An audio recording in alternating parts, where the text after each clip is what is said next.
Assalamualaikum guys, welcome back to Carol Series. Okey, dalam video kali ni Carol akan bawakan kepada anda semua kisah tentang Nabi Musa alaihi salam. Sebelum tu Carol nak disclaimer dulu awal-awal. Carol bukanlah ustaz, Carol bukanlah siapa-siapa. Carol hanya ingin menyampaikan kisah tauladan daripada kisah nabi-nabi kita guys. Sebelum Carol cerita ni pun Carol dah buat rujukan dulu dekat dalam Al-Quran dan juga hadis yang telah diriwayatkan. InsyaAllah sama-samalah kita mendapatkan manfaat daripada kisah ini.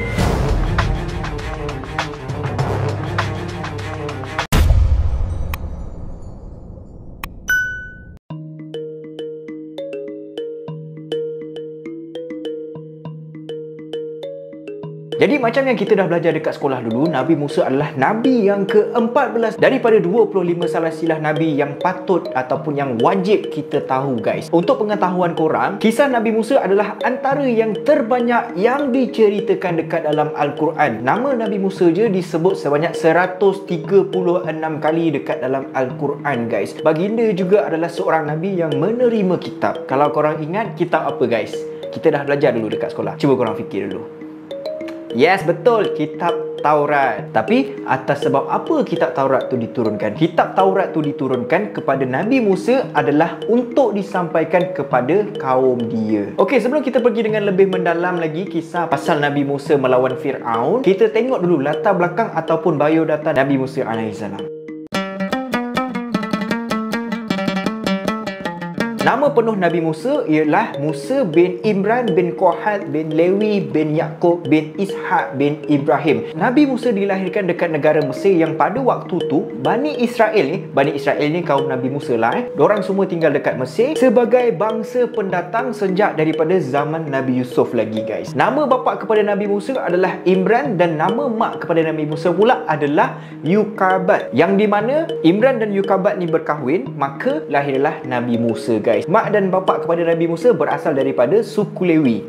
Lewi ni siapa pula? Lewi ni merupakan moyang kepada Nabi Musa dan Lewi itu pula adalah anak kepada Nabi Yaqub. Korang faham tak? Moyang kepada Nabi Musa tu yang bernama Lewi tu merupakan anak kepada Nabi Yaqub. Manakala Nabi Yaqub tu merupakan anak kepada Nabi Ishaq dan Nabi Ishaq pula merupakan anak kepada Nabi Ibrahim. Korang boleh bayangkan tak? Korang boleh faham tak? Jangan tidur Kalau cerita bab sejarah aja, cerita bab sirah aja mesti ngantuk kan? Relax dulu. Kemudiannya Nabi Musa ni dia berkahwin dengan anak Nabi Shu'aib yang bernama Safurah dan dikurniakan dua orang cahaya mata yang bernama Azir dan Jashun. Nabi Musa dia mendapat gelaran sebagai Ulul Azmi sebab dia ni sangat berani untuk menantang raja yang zalim. Selepas dia berjaya melawan raja yang zalim tu, dia hidup sehingga umur dia mencapai 110 tahun. Baginda wafat dekat sebuah gunung yang bernama Gunung Nebo di Jordan. Sekarang ni tempat tu dipanggil sebagai Bukit Nabu ataupun Bukit Nabu. Okey, ini adalah ringkasan daripada biodata ataupun latar belakang Nabi Musa. Jadi, jom kita pergi ke cerita penuh mengenai Nabi Musa melawan Fir'aun.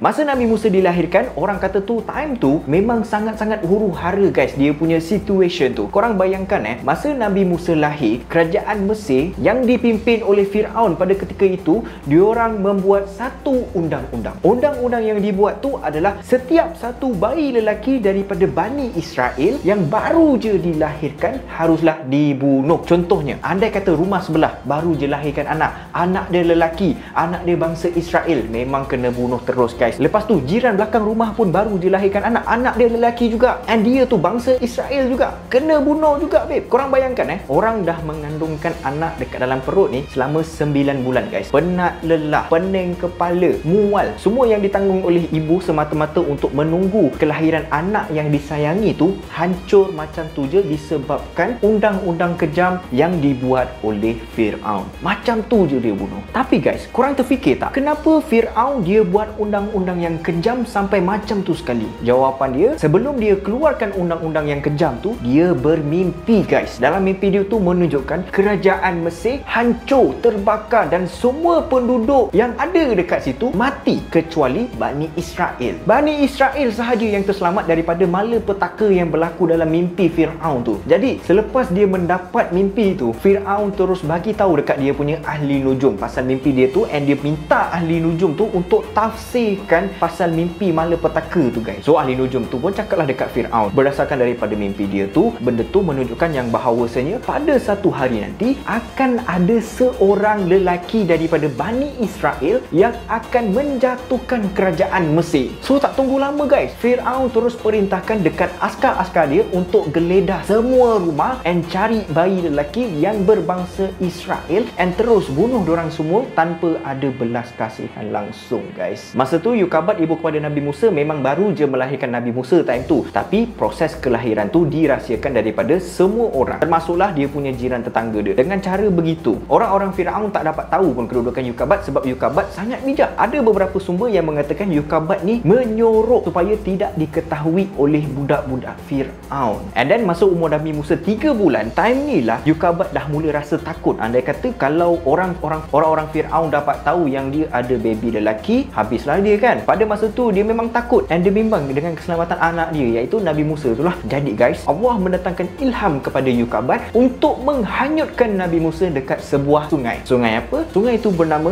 Sungai Nil. And korang nak tahu tak siapa yang jumpa Nabi Musa dekat sungai itu? Yang jumpa Nabi Musa time tu adalah isteri kepada Firaun yang bernama Asia. Masa tu Asia tengah mandi dekat sungai tu, and then time tu lah dia nampak Nabi Musa and dia pergi ambil Nabi Musa and dia terus bawa ke istana. Masa Asia masuk dekat istana tu, si Firaun ni dia nampak pula bini dia tengah gendong budak kan. Bila dia tengok baby lelaki pula tu, apa lagi, si Firaun pun terus hunuskan pedang dia. Dia keluarkan pedang dia, terus hunuskan pedang dia ke arah baby tu. Masa tu memang niat dia nak membunuh guys, sebab time tu kan undang-undang bunuh bayi lelaki masih lagi dijalankan. So baby yang dipegang Asia tu baby lelaki, memang kena bunuh sepatutnya. Tapi Asia dia terus cepat-cepat cakap dekat lelaki dia, si Firaun tu lah, janganlah kau bunuh budak ni, aku sayang dekat dia. Apa kata kita jadikan dia sebagai anak kita sendiri, sebab aku memang tak ada anak kan.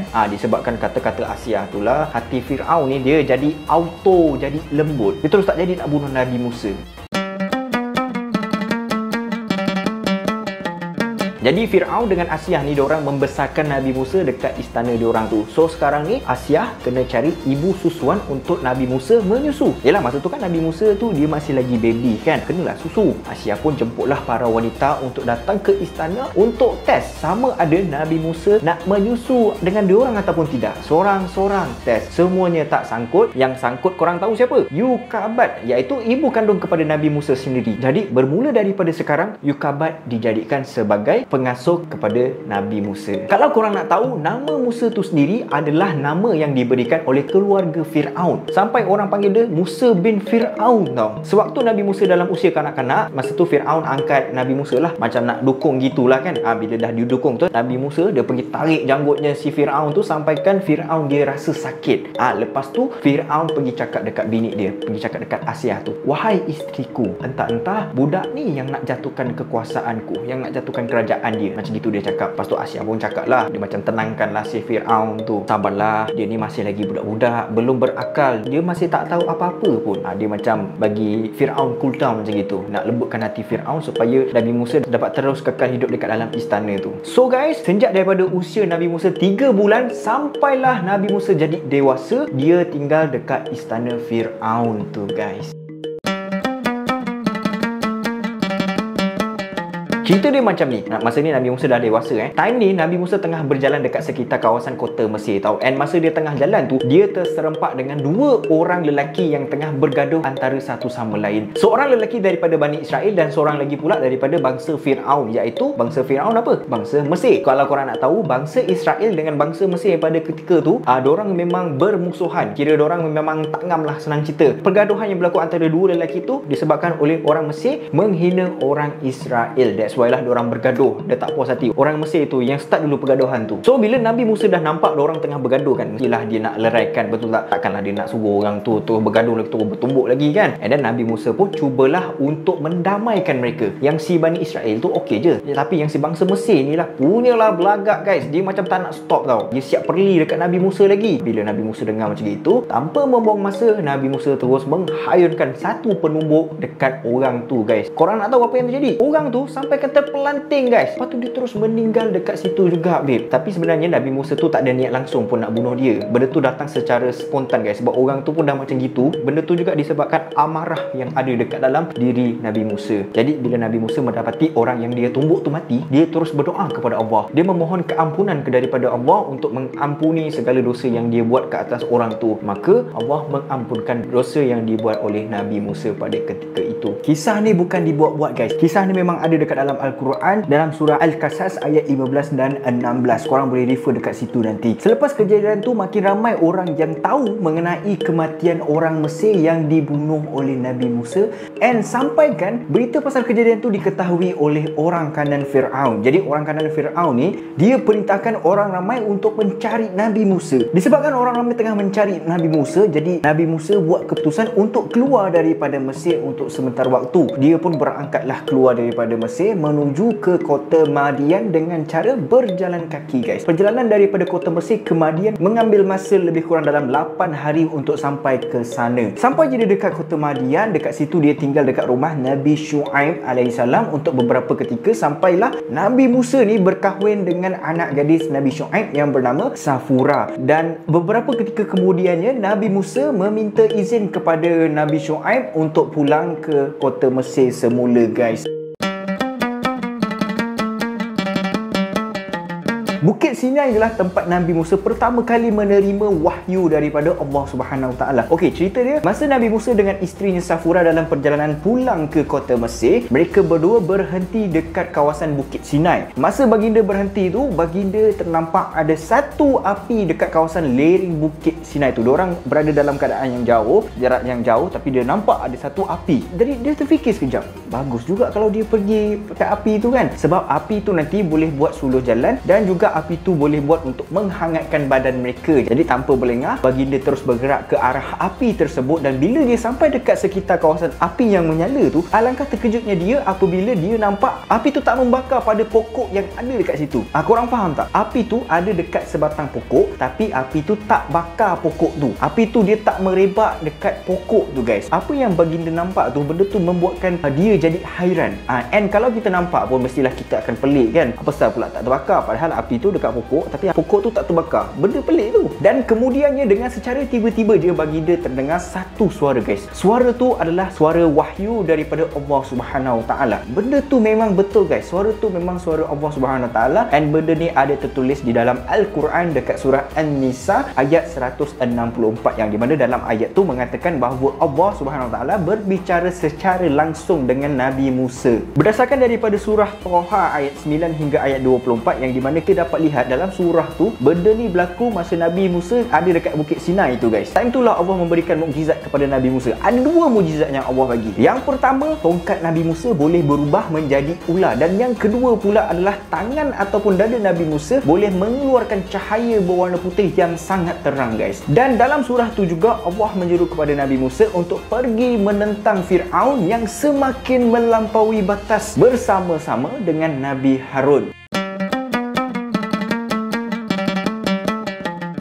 Tujuan Nabi Musa pulang ke Mesir adalah untuk menentang kekejaman yang dibuat oleh Fir'aun, dan juga baginda nak sebarkan ajaran agama Allah. Itu adalah tujuan utama dia pulang ke Mesir tu. Tapi guys, perjalanan Nabi Musa ke Mesir tu diketahui dengan lebih awal oleh pengikut Fir'aun. Dan benda tu bila pengikut dia dapat tahu, pengikut dia pergi bagi tahu terus dekat Fir'aun. Dan juga Fir'aun dia tahu yang Nabi Musa ni balik ke Mesir nak sebarkan ajaran agama baru dia, iaitu agama Allah lah. And benda tu membuatkan Fir'aun rasa tergugat guys. Dia rasa tergugat dengan kedudukan dia. Dia jadi marah tau. Sebab sekarang ni dekat Mesir, Fir'aun dia mengaku dia tu sebagai Tuhan. And rakyat dia semua tu, kalau korang nak tahu, rakyat dia semua menganggap Fir'aun tu Tuhan mereka. Jadi sekarang ni guys, kita nampaklah yang Fir'aun tu dia takut jika rakyat jelata dia nanti akan menerima ajaran agama Allah daripada Nabi Musa. So diorang pun akan hilang kepercayaan kepada Fir'aun. And benda tu akan menggugat kedudukan Fir'aun sebagai pemerintah negara Mesir. Kemudiannya disebabkan Fir'aun tu dah mula takut, Fir'aun memerintahkan semua ahli sihir untuk berlawan dengan Nabi Musa. Berkumpullah ahli sihir beramai-ramai. Ada yang cakap 70 orang, ada yang cakap 10 orang, ada yang cakap 7 orang. Tapi apa yang pasti memang ramailah yang datang menghadap Fir'aun masa tu. Time tu Nabi Musa datang bersama-sama dengan Nabi Harun. Kenapa Nabi Musa mengajak Nabi Harun menemani baginda? Sebabnya adalah Nabi Musa adalah seorang yang pelat.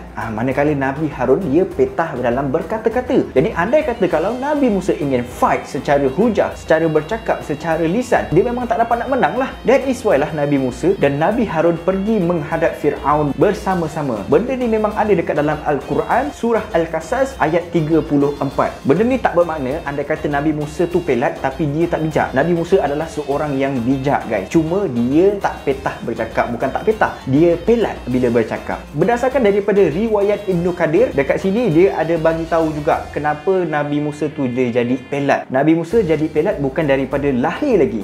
Dia bukan lahir dia terus pelat, bukan. Tapi dia jadi pelat sebab masa dia kecil-kecil dulu, Fir'aun nak test keberanian Nabi Musa. Macam mana dia nak test? Fir'aun bagi Nabi Musa dua pilihan. Sama ada Nabi Musa nak pilih tamar ataupun dia nak pilih bara api. Dan kalau korang nak tahu, Nabi Musa pergi pilih bara api untuk diletakkan dekat lidah dia guys. And disebabkan benda itulah terjadinya Nabi Musa menjadi pelat dalam berkata-kata. Ada sedikit gangguan kepada percakapan baginda Nabi Musa alaihi salam. Okey, kita sambung balik. And then Fir'aun dah panggil ahli sihir. Nabi Musa dan Nabi Harun pun ada sekali. Time tu ahli sihir tanya dekat Fir'aun, kalau kami menang, adakah kami akan mendapat ganjaran? Itu soalan ahli sihir kepada Fir'aun. And then kemudiannya Fir'aun pun berkata, ya, barang siapa yang dapat berlawan dengan Musa, aku akan jadikan dia sebagai orang kananku. Jadi korang bayangkan diorang dah dapat offer jadi orang kanan Fir'aun tu. Betul-betul tinggi pangkat tu guys. Siapa yang tak nak kan? Jadi ahli sihir tu semua pun akan berlawan dengan Nabi Musa dengan bersungguh-sungguh. Maknanya diorang memang berlawan dengan semangat yang tinggi untuk menang.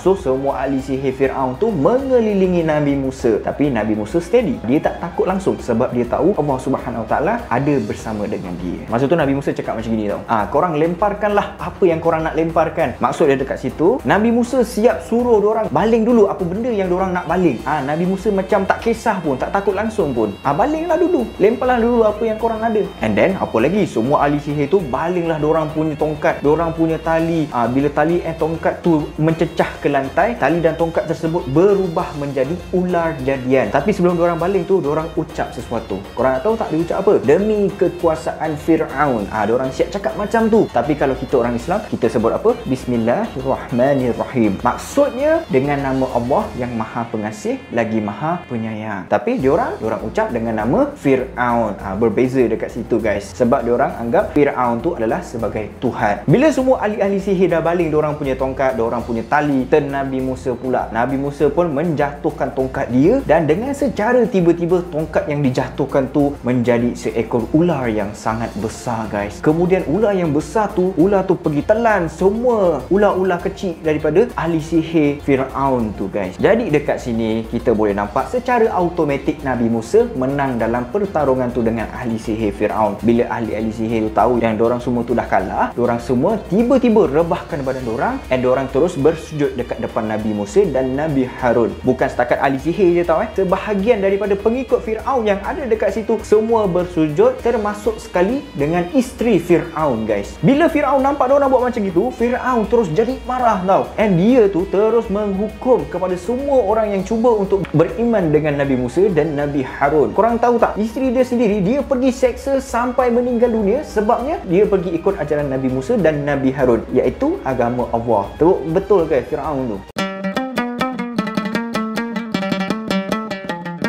Kemudiannya Allah menghantar wahyu yang di mana Allah perintahkan untuk Nabi Musa serta semua orang yang beriman untuk keluar daripada Mesir pada waktu malam. Allah bagi tahu yang Nabi Musa dan orang yang beriman semua akan dikejar oleh Fir'aun. Jadi semua orang yang beriman keluarlah daripada kota Mesir. Dia macam satu rombongan guys. Dan dalam pada masa yang sama memang betul mereka semua dikejar oleh bala tentera Fir'aun. Termasuklah Fir'aun sekali pergi join kejar orang. Fir'aun ada sekali sekali masa tu. Dia ikut sekali untuk kejar tu. Okey, sewaktu kejadian ni matahari baru je terbit. And then masa tu semua pengikut Nabi Musa dah kena kepung dengan bala tentera Firaun. Ada di antara pengikut Nabi Musa, dia cakap macam gini guys dekat Nabi Musa. Habislah kita ni confirm kita kena tangkap ni. Tapi Nabi Musa terus balas dekat orang tu. Tak, jangan fikir benda tu akan berlaku. Sesungguhnya Allah sentiasa bersamaku. Allah akan menunjukkan jalan kepadaku. Kemudiannya Allah wahyukan lagi kepada Nabi Musa. Allah berfirman, pukullah laut tu dengan tongkatmu. Maka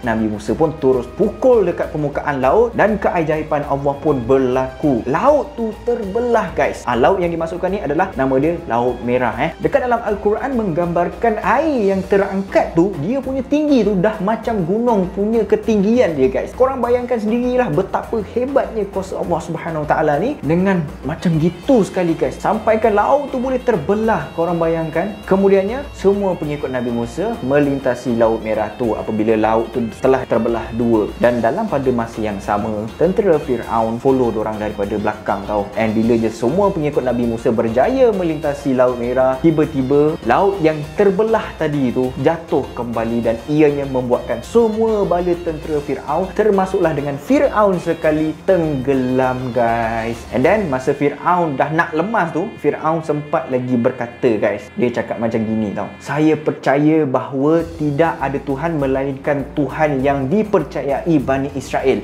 dan saya termasuk orang-orang yang berserah diri. Statement daripada Firaun ni bukan dibuat, memang ada dekat dalam surah Yunus ayat 90. Korang boleh rujuk nanti. Walaupun dia mengucap macam gitu, tapi Allah tak terima. Okey guys, apa yang kita dapat belajar daripada kisah ni? Allah bagi kita kemewahan, Allah bagi kita kedudukan yang tinggi, Allah bagi kita famous, Allah bagi kita kesihatan yang baik. Semua yang Allah bagi bukanlah untuk bermegah, bukanlah untuk berlagak. Sebaliknya, Allah bagi semua tu adalah untuk membuatkan kita lebih beribadah dan menyerahkan diri kita kepada Allah Subhanahu Wa Taala. Dekat situ kita akan belajar satu erti, iaitu erti bersyukur guys. Bersyukur terhadap apa yang kita ada. Sebab apa yang kita dapat semua ni adalah daripada Allah Subhanahu Wa Taala. Disebabkan Firaun punya sikap yang sombong tu, dia anggap diri dia sebagai Tuhan, dia pergi hukum semua orang, dia pergi buat orang sesuka hati dia kena terima azab daripada Allah Subhanahu Wa Taala. Semoga kita semua dapat ambil iktibar daripada kisah ni guys. And Khairul rasa that's all from Khairul series. Until next time, Assalamualaikum.